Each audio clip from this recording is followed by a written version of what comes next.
and dark weeping willows that stooped to the ground, dipped in their long branches and shaded round. A party of ducks to this pond would repair to feast on the green water weed that grew there. Indeed, the assembly would frequently meet to discuss their affairs in this pleasant retreat. One day, a young chicken that lived there about stood watching to see the ducks pass in and out, now standing tail upwards, now diving below. She thought of all things she would like to do so. So the poor silly chick was determined to try. She thought 'twas as easy to swim as to fly, though her mother had told her she must not go near. She foolishly thought there was nothing to fear. My feet, wings, and feathers, for aught that I see, as well as the duck, are for swimming, said she. Though my beak is pointed and their beaks are round, is that any reason that I should be drowned? Why should I not swim as well as a duck? I think I shall venture and even try my luck. For, said she, spite of all that her mother had taught her, I am really remarkably fond of the water. So, in this poor ignorant animal flew, but soon found her dear mother's cautions were true. She splashed and she dashed and she turned herself round and heartily wished herself safe on the ground. But now 'twas too late to begin to repent. The harder she struggled, the deeper she went.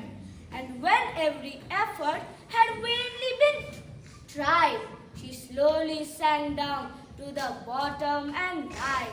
The ducks, I perceived, began loudly to quack when they saw the poor fowl floating dead on its back, and by their grave gestures and looks 'twas apparent they discoursed on the sin of not minding a parent.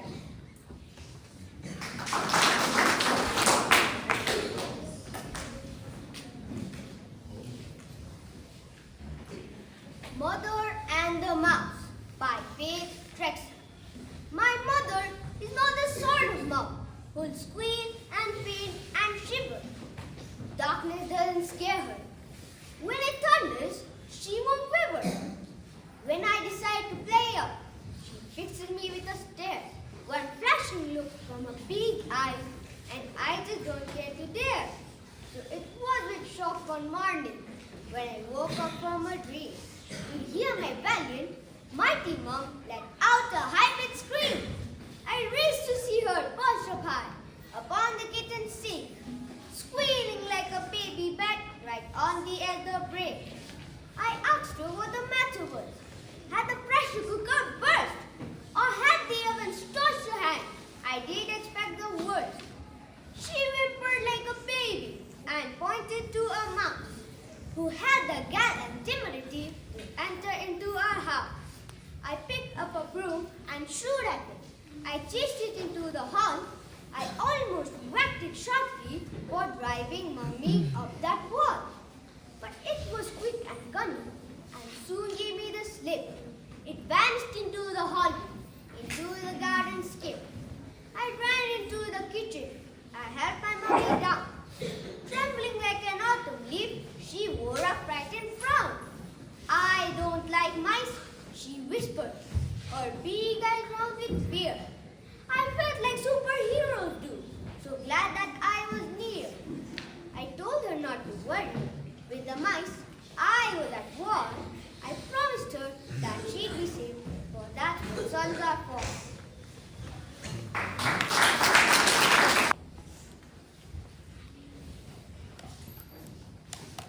The Dentist and the Crocodile. by Roald Dahl. The crocodile, with cunning smile, sat in the dentist's chair. He said, "Right here and everywhere, my teeth required repair." The dentist's face was turning white. He quivered, quaked, and shook. He muttered, "I suppose I'm going to have to take a look." "I want you," Crocodile declared, "to do the back one first.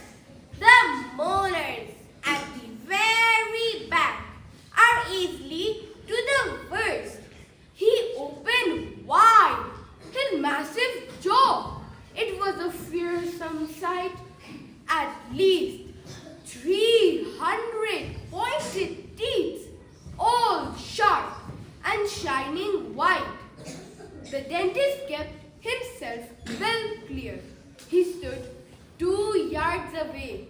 He chose the longest prong. He had to search out the ticket. "I said to do the back one first," the crocodile called out. "You are much too far away, dear sir, to see what you are about. To do the back ones properly, you have got to put your head deep down inside my great big mouth," the grinning crocky said. The poor old dentist wrung his hand and, weeping in despair, he cried, "No, no, I see them all extremely well from here." Just then, in burst a lady, in her hand a golden chain. She cried, "Oh, Croc, you naughty boy, you are playing tricks again." "Watch out!"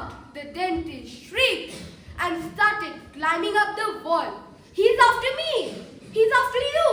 He's going to eat us all!" "Don't be a twit," the lady said, and flashed a gorgeous smile. "He's harmless. He's my little pet, my lovely crocodile."